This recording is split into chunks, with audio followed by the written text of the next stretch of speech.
It's unfortunately not a surprise, but Wydad Athletic Club of Casablanca lose their first match of the 2025 FIFA Club World Cup against Manchester City 2-0 in Philadelphia at Lincoln Financial Field. I was there. Let's break it down. Again, I'm going to try to give a little bit of context notes about the atmosphere. This time I got to the stadium very late. Really, right when the ball was about to be kicked off. I even missed the first goal. But once I stepped into the stadium, and again, the atmosphere from the North African fans, Wydad has to take their hat off to them, just like we did with Esperance de Tunis. I didn't see Al Ahly in person, so I can't talk about that, but Esperance was incredible. Wydad, I think, was a notch above.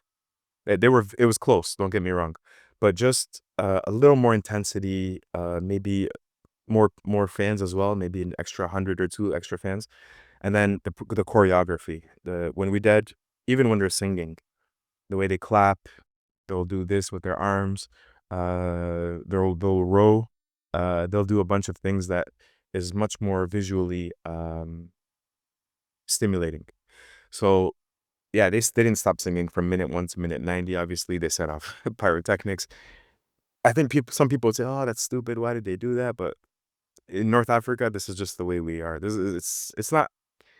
There's no violence or aggression meant by it usually, it's just a way we support. Like, people set up pyrotechnics at weddings, the light flares and fireworks at weddings and a stadium, and it's supposed to be a party atmosphere. Um, maybe if the Europeans and North Americans really, really want to control it, maybe we could have a designated pyrotechnic location in the stands for us North African fans, because football is not football without it for us. I don't know. It might be a weird thing, but that's the way it is. Um, Even the people sitting behind me, because I was sitting in a weird seat. I don't know. Initially I bought a ticket way up at the top of the stands, and FIFA, because I think they don't want anybody at the very top, because then the crowds are more dispersed. It doesn't look good on camera, so they packed everybody down into the lower bowl, and then in the club seats as well, which is like a suite.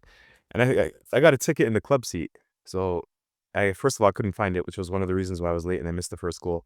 But it also meant that the people that I was sitting with were of a certain demographic, a certain tax bracket, So, and just watching them watch the We Dead fans was quite funny too. And I remember this older lady who I don't think is a football fan. She was saying, "Are they going to do that for the entire match?" And then the other older gentleman beside her, yeah, I wish I had that kind of energy. So yeah, just the big contrast between that We Dead support behind the goal, and then the rest of the stadium, which was mostly, I think, made up of American Manchester City casual fans, I would say. Some hardcore fans as well, but I would say most of them were just like your casual fans, or like young kids that wanted to see maybe their favorite players in flesh for the very first time. Um, and then just, yeah, other people that are just, maybe they had a day off, they had something to do, they had nothing to do in the early afternoon and decided to come to the match. 36,000, not a bad turnout. The other thing, before we start breaking down the match, it was very, very hot. And I'm going to make a very embarrassing admission here. Confession, I should say. On two on two occasions during this match, I left my seat and I walked into that suite section, where it was air conditioned and where they had a big giant screen. And for 5-10 minutes, I just wanted to cool off, stop sweating, stop. I didn't have a hat. The sun was like hitting on my bald head. I just wanted to sip an iced coffee and watch the match on the big screen television. I felt like such a fake bad football fan. uh, because if the players are out there, the supporter. I'm not a supporter, but the supporters have to be out there as well. The players are giving their all on the pitch. The supporters have to give their all in the stands. And even me as a journalist, I like to be. I like to have the broadcast copy sometimes, because it helps when you have the replay in front of you. So sometimes at AFCON, for example, we'll all be in the media tribune, and then at the very bottom there will be some screens with the broadcast copy. So sometimes if we're looking, VAR, if we're looking for instant replays, we'll just like run down from our seats, huddle around the commentators, and all look at the broadcast copy. So I don't mind watching the broadcast copy even when I'm at a match, but nothing beats like just looking at the entire pitch with the naked eye and observing movements of all players, observing, little details here and there, because that's insight that I can then provide people that aren't at the stadium, right? That's part of my job, is to talk about something more than what you guys see on the television screen. You guys see the 90 minutes on television screen. I have to add value to that. That's why you guys probably watch these videos. Otherwise, there's no point. So anyways, on two occasions, I I left my seat like like a weakling, and I cooled off. But that's the point. It was very hot and very humid, and the sun was hitting on my bald head. Um, and one final point.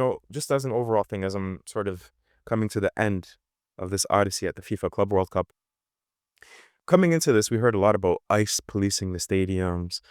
You make sure you have your ID on you at all times. You never know if you're going to get detained and you need to prove that you're here legally or whatever. I haven't seen ICE anywhere. I've seen police. I haven't seen ICE anywhere. No, I guess they're unmarked anyways. But I initially we were taking our documentation when we go to the stadiums, but I started leaving that in our Airbnb because there's no point. Nobody's checking anything. So that's good. Other thing is Wydad and Esperance fans came with Palestinian flags. I didn't see those being confiscated.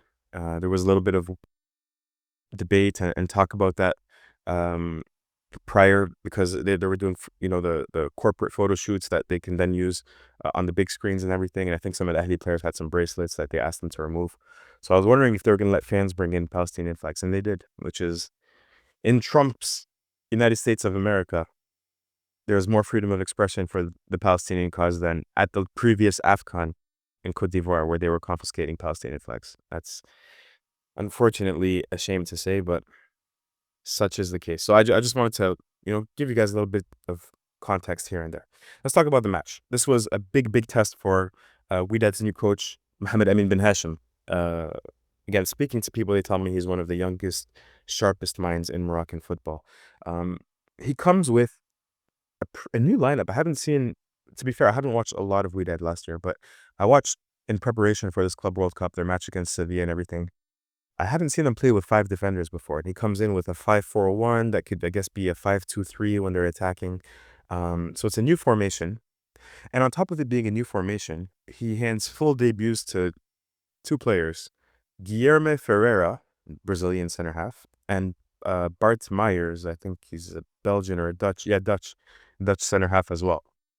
So them 2 plus Abdelmonem Boutouil, former Mamelodi Sundowns center half. They were the back 3. And then, unfortunately, Bushta, their habitual left back, he was ruled out with injury. He hasn't trained over the last 3 days. And had 2 right backs, Fahd Moufi and Mohamed Moufid, playing as fullback. So there was an unnatural sort of feel about the left side of the construction of attack simply because they had a right back playing, deputizing as left back. Other than that, I think ideally Ben Hashim would have liked to line up with Maher Mezahi as the Syrian striker as his striker. There's been visa issues from what I understand, so he hasn't been available for Wydad, and as a result, they played Cassius Mailula there. Cassius Mailula is not a bad player, but he's not as the hold-up play is not the same. The physicality is not the same. I think Ben Hashim specifically outlined that profile of player to use in this Club World Cup, and so he's had to juggle with a few different challenges in terms of the lineup. But the thing that really hit me like a sack is new formation. Again, new players. Think about it. You're Wydad Casablanca. You're going to be playing. If you're a fan, you're going to be playing in the Club World Cup. You've been looking forward to this Club World Cup with so much anticipation because a lot of the league and the CAF Champions League, or the lack of CAF Champions League and the league play, has been so disappointing. So there's a lot of anticipation and excitement and optimism, and you rock up to the first match with players that you've never seen play in your jersey before. Think about how weird that must be, right? Like, you're playing as Manchester City. This is a chance for it to be a historic match, something that you could tell your kids about. But you don't know, you don't know what to expect from your own team because there are players that maybe never even seen play for your own team. So that was just weird, it's not a criticism. Maybe it's the right decision to make. I don't know. But new formation, new players, new coach, who's his 4th match in charge, or 5th, I guess, if you're counting pre-tournament friendlies. That's why it's so hard to prognosticate about this club. It's just we don't know if they're going to be good or bad. Nobody knows really. So I missed the first goal, as I mentioned. I was trying to find this privileged seat that I had. But I did watch it back. I watched the highlights back, and it's just literally a ball over the top over Fahd Moufi's head, the right back, to I think Jeremy Doku. And here's the thing: when you play 5 defenders, yeah, and they're sort of like this, yeah, they were almost like a flat five, and you have uh like the two, and then 5-2-3, let's say 5-4-1, but the wingers were not really tracking back fully. The defenders are getting back, and they're getting back pretty deep into their own box. And then you only have the two midfielders to track trailing runners. And so Jeremy Doku gets behind the defense. All of Wydad's defenders get back, and they're almost like too far, too close to their goalkeeper.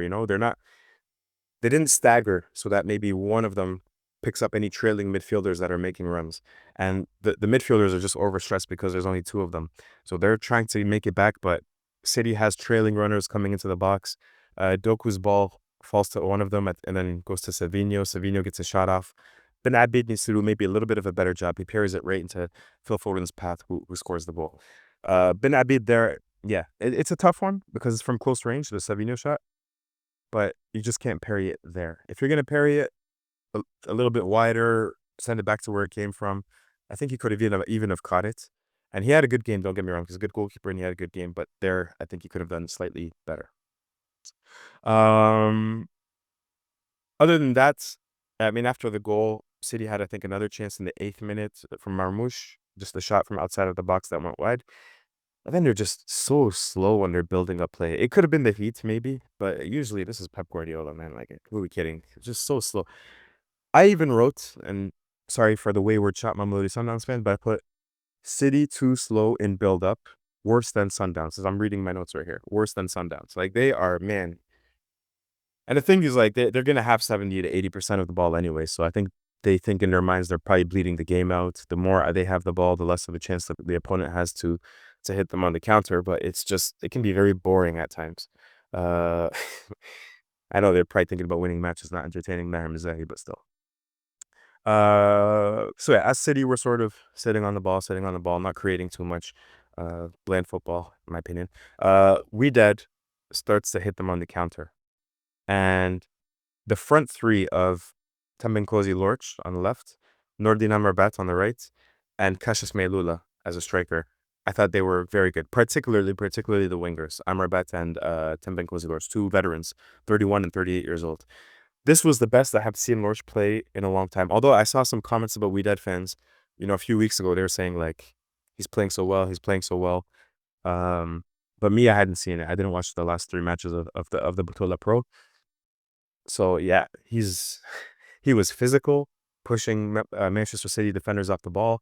He was fast, running into space, uh, creative. He took a shot from 60 yards out that had Ederson backpedaling. Wasn't a huge danger, but he had to be sharp. His dribbling was good. Just an all-around great performance from him. Um, so yeah, it makes me think that maybe, because to be honest, when he signed with Mamelodi Sundowns, when I think it was Wilani that brought him over, I didn't understand it.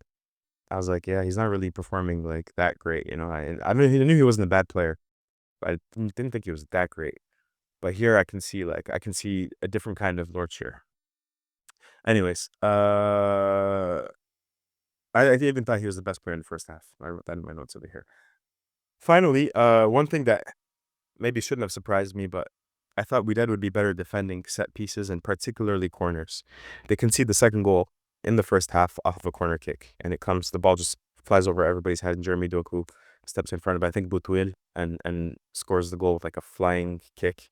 But in the match, City had 4 clear goal scoring opportunities just from corner kicks. I can think of one when it was Nathan Ake who heads the ball down and it goes just wide. I can think of a few more, but City dominated Wydad when it was time for corner kicks. So that's something that either Wydad has to work on or City's really good at. I don't really know.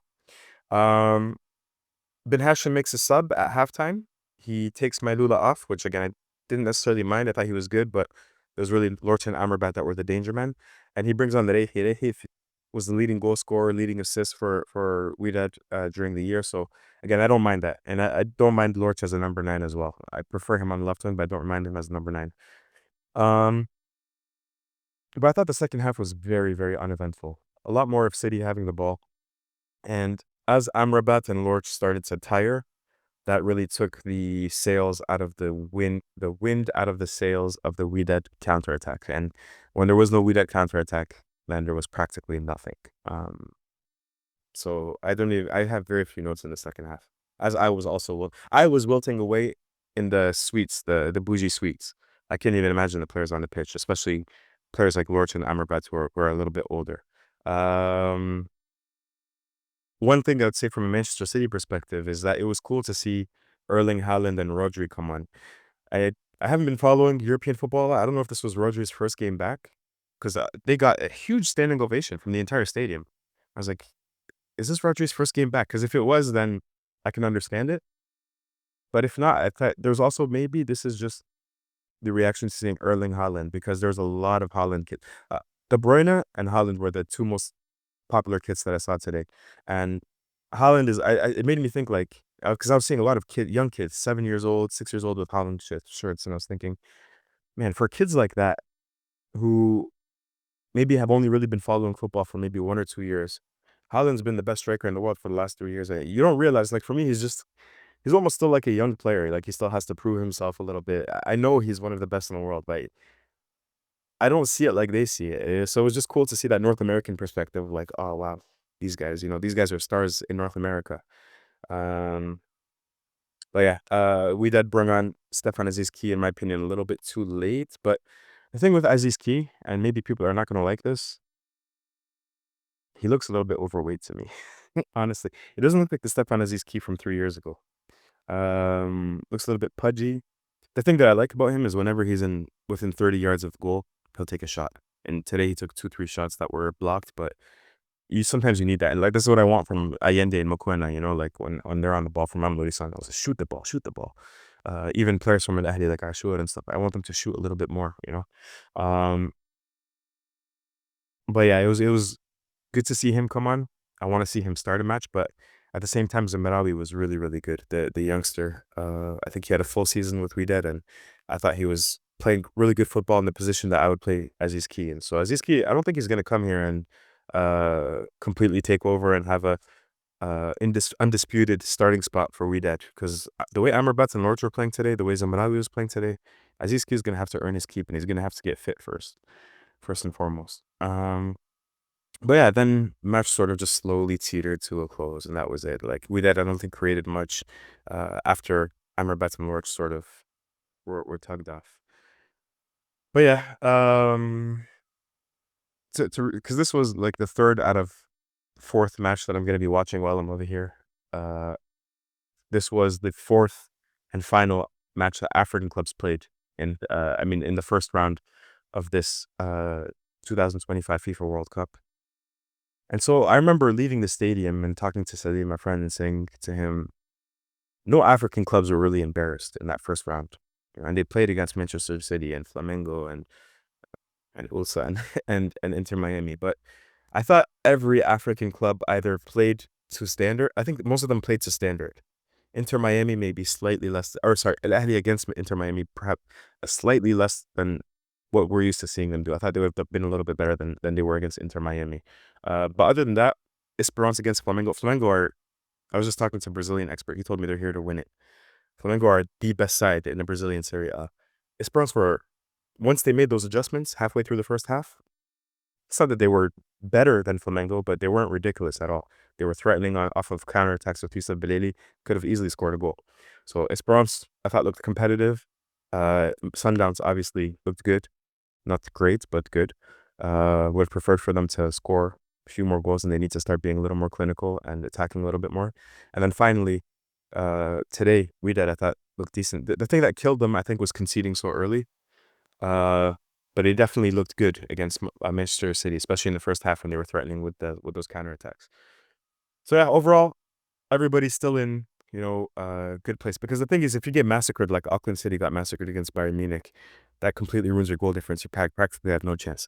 Some of these clubs can still hope to pass and get through with 4 points. So the most important thing is, if you lose, keep it close. But now the next matches are going to be extremely important.